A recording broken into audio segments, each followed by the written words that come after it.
brought to you by Palvi Agrico. आता शेतीसाठी जे काही लागणार ते घरपोच मिळणार, तेही मोबाईलच्या एका क्लिकवर. अहो ते ब्लॅक बॉक्स जळाला नाही तर तो पहिल्या दिवशी मिळाला हा ब्लॅक बॉक्स. हा आम्ही अमेरिकेला पाठवला, कुठे पाठवला हे जाहीर करायला पाहिजे ना. एवढे दिवस काय करताय? ब्लॅक बॉक्स जळू शकत नाही. मला सर्वात आश्चर्य वाटतंय म्हणजे ब्लॅक बॉक्स जळून गेला. ब्लॅक बॉक्स ज्या जागेवर असतो तो विमानाचा जो भाग आहे तो जशाच्या तसा होता. दुसरी गोष्ट, ब्लॅक बॉक्स ज्या मटेरियलचा बनवलेला आहे ते मटेरियल आहे टायटॅनियम. म्हणजे 11,000 सेल्सिअसच्या आगीच्या म्हणजे 10 मध्ये सुद्धा त्या ब्लॅक बॉक्सला काही होऊ शकत नाही अशी परिस्थिती असताना सरळ सांगितलं जातं ब्लॅक बॉक्स जळून गेला. म्हणजे माझ्यासारख्या चौकस मनाच्या माणसाला तर शंका येईलच, ब्लॅक बॉक्स कसा जळून जाऊ शकतो. त्याच्यामुळे रोहित पवार जे मागणी करतायत त्या मागण्यांमध्ये तथ्य आहे. कंपनी कोणाची आहेत, कंपनीत पैसे कोणाचे लावलेत, त्या विमान किती तास उडलं होतं, त्याला एवढे तास उडण्याची परवानगी होती का नव्हती, डीजीसीए काही कव्हर करायला बघतंय का, डीजीसीएचे अधिकारी कोणाच्या दबावाखाली आहेत, ही कंपनी कुठल्या पक्षाच्या आधिपत्याखाली चालते, हे सगळे प्रश्न आले ना आता समोर.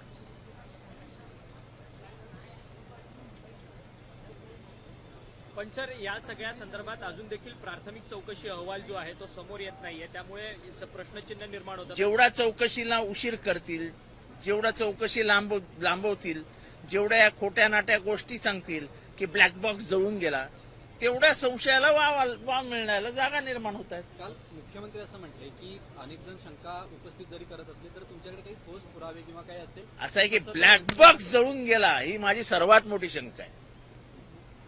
जगातल्या कुठल्याही ऍक्सिडेंटमध्ये ब्लॅक बॉक्स जळून गेला असं कधीही सांगितलं गेलेलं नाही. त्याच्यामुळे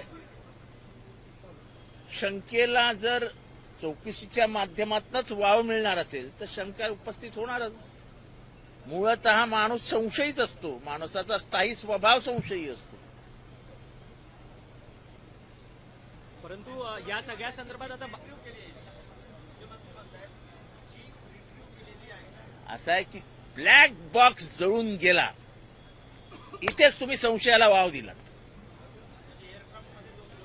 अरे ते भागच तसाचे तसा आहे. ब्लॅक बॉक्स ज्या ठिकाणी ठेवला जातो तो भाग त्या विमानाचा जशाच्या तसा त्या ऍक्सिडेंटच्या जागेवर पडलेला होता.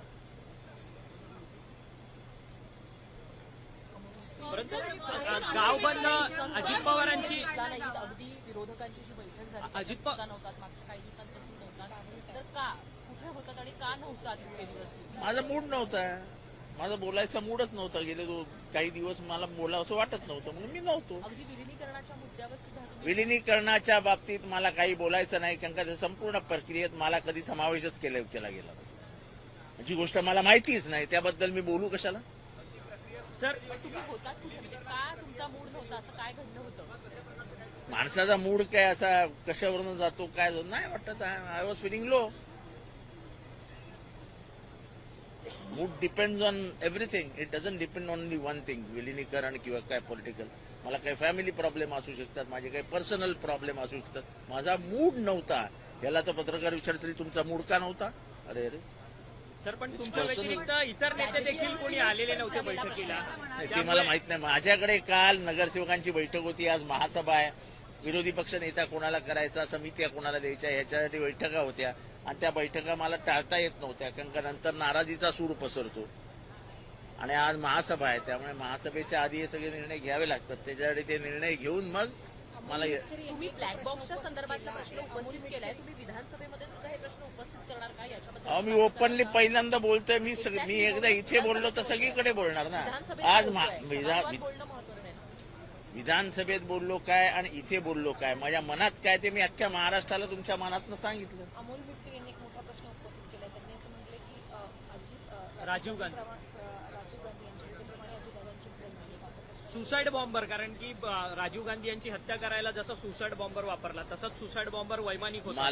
मला कोण काय म्हणायलं ह्याच्यावरती बोलण्यासाठी मी आपल्या समोर नाही.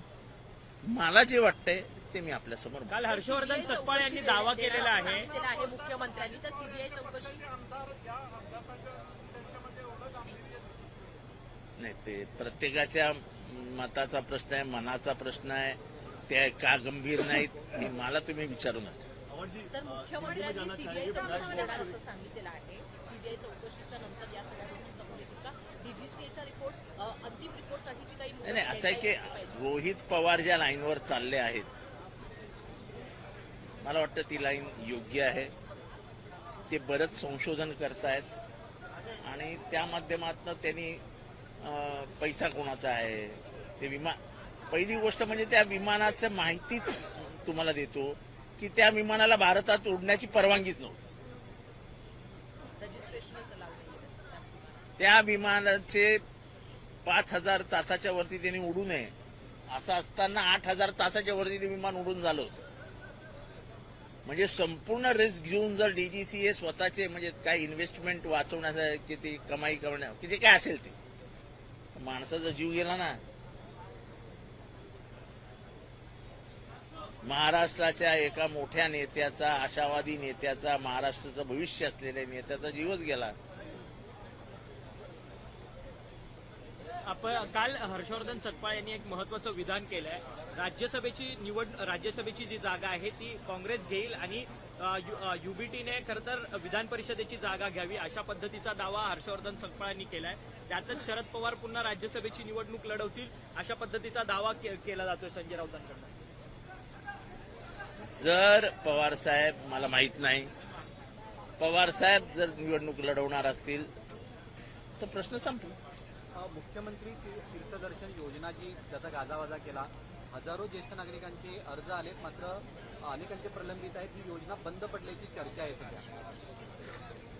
अहो, फुकटाचं किती वाटणार? अहो, पैसे नाही तो महाराष्ट्राच्या खिशात. सर्व्हायव्हलचा प्रश्न आलाय महाराष्ट्राचा. ह्या योजनांपायी महाराष्ट्राला आता कटोरी घ्यावी लागणार आहे. कटोरी. इतकी वाईट आर्थिक अवस्था महाराष्ट्राची कधी आली नव्हती, ती आली. आता अजून काय वाईट तुम्हाला पाहिजे? आता आपल्या सगळ्यांना तर तीर्थदर्शनाला जावं लागेल अशी परिस्थिती आहे. सर, महाविकास आघाडीमध्ये राष्ट्रवादी काँग्रेस, शरद महाराष्ट्र- पवार पक्ष हा बाहेर आहे का? कारण की अशा महाविकास आघाडीमधला आम्ही प्रमुख घटक पक्ष आहोत. आम्ही निवडणुका एकत्र लढवल्या आहेत. जिल्हा परिषदेला आम्ही एकत्र होतो. महानगरपालिकेत मी स्वतः त्यांच्याबरोबर चर्चा करून ठाण्यामध्ये, मुंबईमध्ये एकत्र होतो. आम्ही निवडणुका एकत्र लढलेलो आहोत आणि महाविकास आघाडी ह्याच्या पुढेही एक असेल. परंतु राज्यसभेच्या जागेवरतून राष्ट्रवादी- राष्ट्रवादीला विचारलं का जात नाही? कारण की परस्पर हर्षवर्धन सपकाळ म्हणतात की राज्यसभा आम्ही घेणार काँग्रेस आणि विधान परिषद उद्धव ठाकरे घेतील. अच्छा, ते 2 नंबरचा, पहिले 1 नंबरचा पक्ष शिवसेना आहे, 2 नंबरचा पक्ष काँग्रेस आहे आणि 3 नंबरवर आम्ही आहे. त्याच्यामुळे जी बड़ी भैंस जिसकी है वो ज्यादा दूध का दावा करता है.